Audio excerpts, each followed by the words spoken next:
Student, चलिए आज की क्लास में देखते हैं network layer in OSI model. पिछले 2 लेक्चर में मैंने आप लोगों को फिजिकल लेयर और डेटा लिंक लेयर के बारे में बताया था। आज देखेंगे ओएसआई मॉडल का थर्ड लेयर नेटवर्क लेयर के बारे में। चलिए स्टार्ट करते हैं आज की क्लास।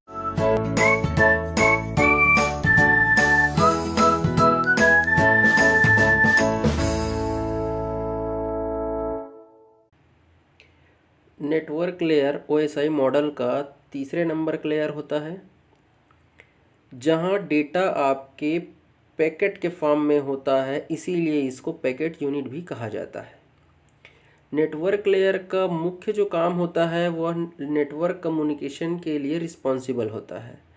मैं पॉइंट टू पॉइंट एक एक चीज़ बताऊंगा कि कैसे नेटवर्क लेयर जो है अपने से नीचे वाले लेयर से डेटा एक्सेप्ट करता है और अपर लेयर को फॉरवर्ड करता है। वैसे ही जब सेंडर के कैसे बात करें तो लेयर की जो है पहला लेयर सेंडर की तरफ से एप्लीकेशन लेयर से स्टार्ट होता है और अंतिम लेयर डेटा लिंक लेयर होता है।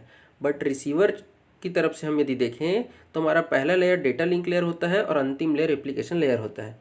यदि हम बात करें कि इसमें कौन कौन से टेक्निक का प्रयोग किया जाता है तो इसमें हम स्विचिंग और राउटिंग की बात करेंगे। मैं जो भी एक एक वर्ड अभी आप देख रहे हैं फर्स्ट स्लाइड में, मैं सबको एक्सप्लेन करूंगा। बस आप फर्स्ट स्लाइड में कुछ थ्योरी पॉइंट लिखे उसको नोट कर लीजिए, फिर मैं आगे बढ़ूंगा।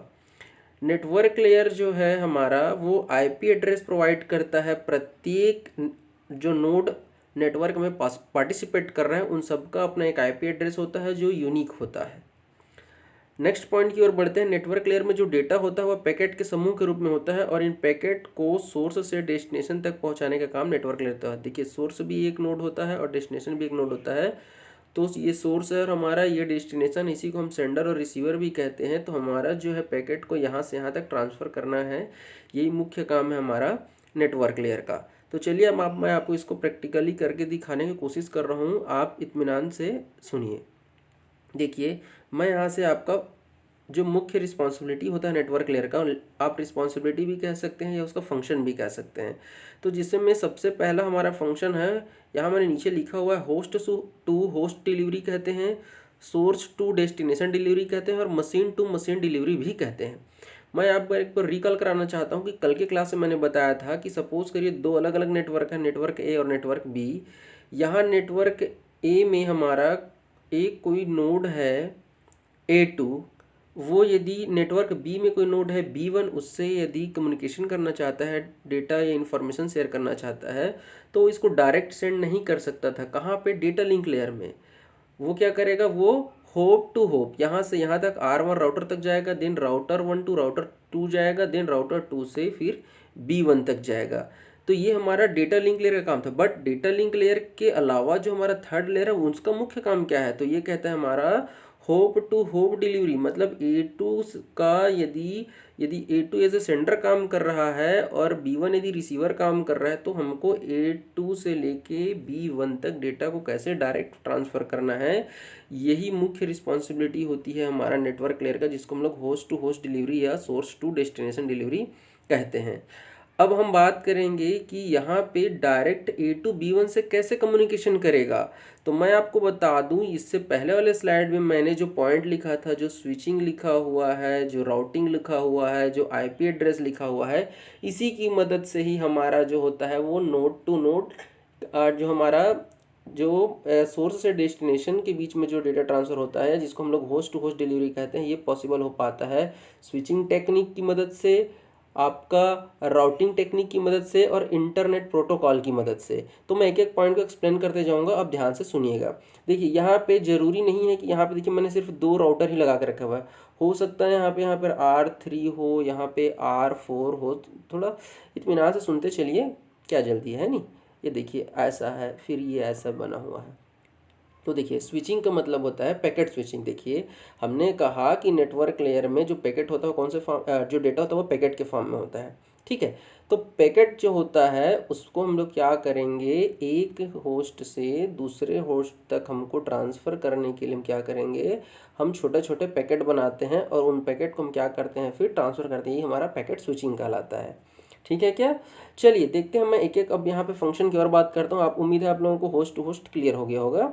लॉजिकल एड्रेसिंग की बात करते हैं। हमारा सेकंड जो मुख्य फंक्शन है लॉजिकल एड्रेसिंग। लॉजिकल एड्रेसिंग हमारा है आईपी। आईपी मतलब इंटरनेट प्रोटोकॉल। यदि आप इंटरनेट से जुड़े हुए हैं, चाहे कोई भी सिस्टम पे आप काम कर रहे हैं, चाहे n नंबर ऑफ सिस्टम हो, प्रत्येक सिस्टम का अपना खुद का एक आईपी होता है, जिसको हम लोग लॉजिकल एड्रेसिंग कहते हैं, आईपी एड्रेसिंग कहते हैं या यूनिक एड्रेसिंग कहते हैं। और इसी आईपी एड्रेस की मदद से एक एक नोड की पहचान की जाती है। तो जब भी एक सेंडर और एक रिसीवर होता है तो दोनों का अपना अपना एक आईपी एड्रेस होता है। यही आईपी एड्रेस की मदद से ही क्या करता है, सेंडर जो है अपना जो भी इंफॉर्मेशन है वो रिसीवर तक भेज पाता है। ठीक है क्या? उम्मीद है आप लोगों को लॉजिकल एड्रेसिंग समझ में आया होगा। हाँ, अगर आप थोड़े डीप में जाना चाहते हैं तो आप देख लीजिए, मैंने कल का लेक्चर में बताया था आप लोगों की जो हमारा आईपी होता है वो दो प्रकार का होता है, IPv4 और IPv6। IPv4 जो होता है आपका 32 बिट का होता है, और IPv6 जो होता है हमारा वो 128 बिट का। ठीक है क्या? तो ये हो गया हमारा लॉजिकल एड्रेसिंग। बात करते हैं इंटरनेट वर्किंग की। इंटरनेट वर्किंग क्या कहता है कि देखिए, ये हमारा एक नेटवर्क है, ये हमारा दूसरा नेटवर्क है। अब इस नेटवर्क में जितने भी हमारे पास देखिए 4 होस्ट बैठे हुए हैं, और यहाँ पे भी हमारे पास 4 होस्ट हैं। तो एक नेटवर्क के जो होस्ट हैं उसको दूसरे नेटवर्क के होस्ट के बीच में यदि किसी भी प्रकार का कम्युनिकेशन करना है तो उसके लिए हम क्या यूज़ करते हैं, इंटरनेट वर्किंग का प्रयोग करते हैं। ठीक है, उम्मीद है आप लोगों को समझ में आ रहा होगा। क्या करता है, नेटवर्क लेयर की मुख्य जिम्मेदारी में से एक क्या होता है कि जितने भी नेटवर्क हैं उनके बीच में इंटरनेट वर्किंग प्रदान करें। उनके बीच में जब तक लॉजिकल कनेक्शन नहीं होगा तब तक वो एक दूसरे से कम्युनिकेशन नहीं, क्योंकि देखिए आप यदि सेंडर है और आपके पास रिसीवर आप है या जो भी डेस्टिनेशन है उसका आपका आईपी एड्रेस पता ही नहीं है, तो आप कैसे कम्युनिकेशन कराएंगे? तो आईपी एड्रेस प्रदान करेंगे लॉजिकल एड्रेसिंग के थ्रू, और एक नेटवर्क से दूसरे नेटवर्क के बीच में कम्युनिकेशन कराने का काम किसका रहता है, हमारा इंटर नेटवर्किंग का रहता है। नेक्स्ट देखिए हमारा है पैकेटाइजिंग। देखिए सपोज करिए आप सेंडर हैं, इधर एक रिसीवर है, इसको आप 5 MB का डेटा ट्रांसफ़र करना चाहते हैं, बट आपके बीच में जो यहाँ पे जो हमारा जो है मीडिया बना हुआ है उस पर हम क्या कर सकते हैं, 5 MB का फाइल को एक साथ ट्रांसफ़र नहीं कर सकते हैं। ये देखिए अलग अलग नोट पे बात करेंगे। सपोज करिए देखिए A2 ने अभी R1 तक भेजा, वहाँ पे तो चलिए 1 MB की स्पीड से आप भेज सकते हैं, बट हो सकता है R2 को 1 MB की स्पीड ना हो, या हो सकता है R2 से B1 के बीच का ना हो। तो हम क्या करेंगे, हम एक पैकेट का साइज को ऐसे फिक्स करेंगे कि जितने भी वो रूट से होकर गुजर रहा है या जितने भी हमारे अलग अलग होस्ट से होकर गुजर रहा है उनसे हमारे डेटा का लॉस ना हो और एक्चुअल डेटा जो है रिसीवर तक पहुंच जाए। तो हम क्या करते हैं, बड़े जो डेटा का साइज, जो बड़े बड़े जो डेटा रहता है, जिस डेटा का साइज बड़ा रहता है हम क्या करते हैं, उन डेटा को ही हम क्या करते हैं छोटे छोटे भाग में डिवाइड करते हैं। तो बड़े पैकेट को छोटे छोटे टुकड़ों में डिवाइड करना ही हमारा कहलाता है, हमारा फ्रेगमेंटेशन कहलाता है। और उन्हीं एक एक पैकेट में जो डिवाइड किए हैं बड़े डेटा को, उन प्रत्येक डेटा को हम क्या करते हैं, पैकेट बनाते हैं, और उन पैकेट में अपना एक खुद का एक यूनिक आईडी रहेगा। उस पैकेट के में हम पैकेट बनाने के बाद उसमें आईडी रखेंगे, उसमें जो हमारा सेंडर है उसका आईपी एड्रेस रहेगा, जो हमारा रिसीवर रहेगा उसका आईपी एड्रेस रहेगा, और लास्ट में जब रिसीवर के पास जाएगा तो उन्हीं आईडी के अनुसार उन पैकेट को अरेंज करेगा, और अरेंज करने के बाद उस डेटा को, सभी पैकेट को अरेंज करके जो हमारा एक्चुअल जो डेटा है, पहले तो आपने छोटे छोटे टुकड़े में बांट दिया है, जब रिसीवर के पास जाएगा तो उस आईडी के थ्रू ही उनको क्या करेगा, अरेंज करेगा और उसको फिर उपयोग करेगा। उम्मीद है आप लोगों को समझ में आ रहा होगा। अब बात करते हैं राउटिंग। मोस्ट इंपॉर्टेंट है, क्योंकि नेटवर्क लेयर में हम जो बात करते हैं वो स्विचिंग और राउटिंग की होती है, तो स्विचिंग उम्मीद है आप लोगों को समझ में आ होगा। अब राउटिंग की बात है, चलिए मैं फिर से आपका जो इस स्लाइड में ले चलता हूँ जहाँ पर डायग्राम को मैं आपको अच्छे से बता सकूँ। देखिए भाई, आप यहाँ A2 आपका, हम इसको सेंडर बनाते हैं, और हम यहाँ पे B1 को हम क्या बनाते हैं, रिसीवर बनाते हैं। देखिए एक राउटर यहाँ पे लगा हुआ है, एक राउटर यहाँ पे लगा हुआ है। राउटर का काम ही है उसको हमको क्या करना, रूट प्रोवाइड करना। अब देखिए सपोज करिए यहाँ पे मैं एक R3 बना लेता हूँ। देखिए आपको यहाँ से जाने के लिए एक रास्ता ये है, एक रास्ते इधर है, और हो सकता है यहाँ पे और भी बहुत सारे राउटर लगा हुआ हो। ठीक है, अब देखिए राउटर का क्या काम रहता है, शॉर्ट सेंडर और रिसीवर के बीच में ऐसे पाथ का निर्माण करें जिससे हमारा जो डेटा है, जो सेंडर भेजना चाहता है, वो डेटा जो है रिसीवर तक पहुंच जाए। मोस्ट इंपॉर्टेंट की पॉइंट नोट करिए, नेटवर्क लेयर अनरिलायबल होता है। नेटवर्क लेयर डेटा को 100% एक्यूरेट भेजने की गारंटी नहीं लेता है। लेकिन राउटर का काम क्या है, उसको पाथ प्रोवाइड करना। पाथ प्रोवाइड कराता है, जो भी छोटा से छोटा रूट हो उसको प्रोवाइड करा देता है। डेटा चाहे एक्चुअल जाए या कुछ डेटा लॉस होने के बाद जाए, वो हमारा काम नहीं है। राउटिंग कहता है कि भाई मैं आपको रूट प्रोवाइड करा दे रहा हूँ, आप इस रूट की मदद से जो है डेस्टिनेशन तक आप पहुँच सकते हैं। तो राउटिंग आपको उम्मीद है आपको समझ में आया होगा। चलिए अब बात करते हैं, कुछ राउटिंग प्रोटोकॉल्स की बात करते हैं। मैंने कहा राउटिंग प्रोटोकॉल, मैं देखिए अभी आईपी नेटवर्क लेयर पे कुछ प्रोटोकॉल्स यूज़ होते हैं, उसको मैं आगे बताऊंगा। अभी मैं राउटिंग प्रोटोकॉल की बात करता हूँ। जब आपको छोटा से छोटा पाथ प्रोवाइड कराना रहता है सेंडर और रिसीवर के बीच में, ये देखिए जैसे ये हमारे सिस्टम है, मैं एक और एग्जांपल की मदद से समझाने की कोशिश करता हूँ। ये सेंडर और रिसीवर है, यहाँ से जाने के लिए एक रास्ता इधर से भी जा सकते हैं, आप यहाँ से भी जा सकते हैं, या हो सकता है आप यहाँ से जाएँ, ठीक है। तो उसके लिए हमारे पास दो राउटिंग प्रोटोकॉल होता है। एक होता है डिस्टेंस वेक्टर राउटिंग प्रोटोकॉल, जिसको हम लोग राउटिंग इंफॉर्मेशन प्रोटोकॉल RIP के नाम से भी जानते हैं। देखिए डिस्टेंस वेक्टर राउटिंग प्रोटोकॉल क्या कहता है कि यदि मेरे पास 4 अलग अलग नोड हैं जो नेटवर्क में पार्टिसिपेट कर रहे हैं, तो सभी के सभी नोड राउटिंग टेबल, नोट करिएगा, राउटिंग टेबल का निर्माण करते हैं। प्रत्येक नोड के पास जितने भी नोड नेटवर्क में भाग ले रहे हैं सबके बारे में जानकारी रहता है कि कितनी दूरी में है और कौन से नोड की मदद से मैं वहाँ तक पहुँच सकता हूँ। ये कहलाता है हमारा डिस्टेंस वेक्टर। लिंक स्टेट कहता को हम लोग ओपन शॉर्टेस्ट पाथ फर्स्ट हमारा प्रोटोकॉल भी कहते हैं।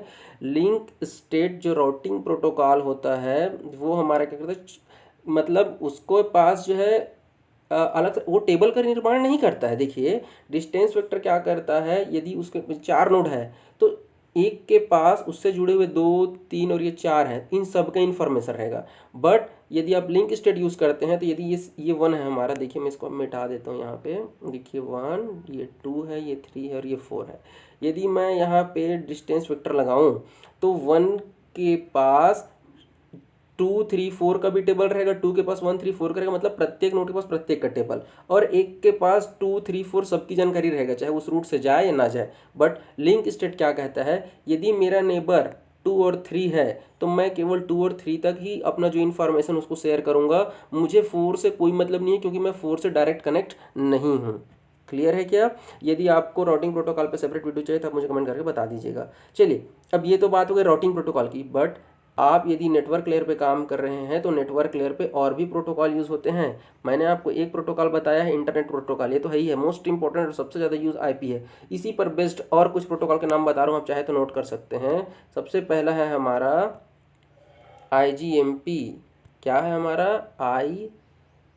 IGMP और ICMP, internet control message protocol. Internet control message protocol क्या करता है, एरर और स्टेटस जो मैसेज होता है उसको सेंड करने के, देखिए क्या है ये IGMP और ICMP दोनों जो है ना, वो नेटवर्क में एरर को सर्च करने के लिए यूज़ किया जाता है।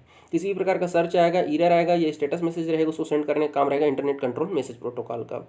इसी में इंटरनेट ग्रुप मैसेज प्रोटोकॉल होता है। तो इंटरनेट ग्रुप मैसेज प्रोटोकॉल क्या करता है, यूनिकास्ट के लिए, मतलब एक या एक से अधिक नेटवर्क को आपस में जोड़ने के लिए हम लोग क्या करते हैं, IGMP का प्रयोग करते हैं। जैसे देखिए वीडियो स्ट्रीमिंग होगा, जैसे लाइव क्लास चल रहा है, एक बच्चे के साथ तो हम लोग क्लास नहीं लेंगे, मान लीजिए 50-60 हैं, तो वहाँ पे हम IGMP का प्रयोग करते हैं। या ऑनलाइन गेमिंग हो रहा है जहाँ बहुत सारे लोग गेम खेल रहे हैं, वो हमारा IGMP का आता है। इसी के अंतर्गत 2 और प्रोटोकॉल है, टोटल 5 प्रोटोकॉल होता है। मैंने बताया IP, IGMP और एक होता है आपका ARP और RARP, जो मैं बोल रहा हूँ उसको नोट भी कर लीजिए, काम आएगा। Address resolution protocol, address resolution protocol वो क्या करता है, यदि आपके पास किसी सिस्टम का IP एड्रेस तो जान पता है, बट उसका हमको यदि मैक एड्रेस पता करना हो, मैं रिपीट कर रहा हूँ, एड्रेस रिजोल्यूशन प्रोटोकॉल कहता है मेरे पास IP एड्रेस तो है बट मेरे को उसका मैक एड्रेस चाहिए। मैक एड्रेस मतलब physical address, IP 32 bit, MAC 48 bit, मैंने कल के लेक्चर में ही बताया था। इसका जस्ट अपोजिट RARP, नाम से क्लियर हो जाए, रिवर्स एड्रेस रिजोल्यूशन प्रोटोकॉल, इसका रिवर्स होता है, इसका जस्ट अपोजिट होता है। ये कहता है कि मेरे पास मैक एड्रेस तो है सर्वर साहब, लेकिन मुझे इसका IP एड्रेस चाहिए। जब आपको IP आपके पास है, मैक चाहिए तो आप ARP यूज़ करते हैं, जबकि मैक से आपको IP चाहिए तब आप किसका मदद लेते हैं, RARP का। उम्मीद है आप लोगों को समझ में आ रहा होगा।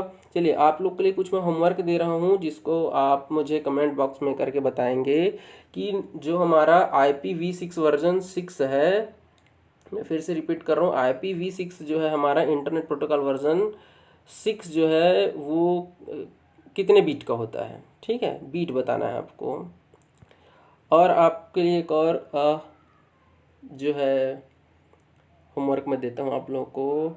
जो आईपी एड्रेस होता है वो कितने भाग में बटा रहता है, आईपी एड्रेस कितने भाग में बटा रहता है, और मुझे आप एक आईपी एड्रेस का उदाहरण ही बताएंगे। 3 क्वेश्चन है। चलिए नेक्स्ट क्लास में मिलते हैं।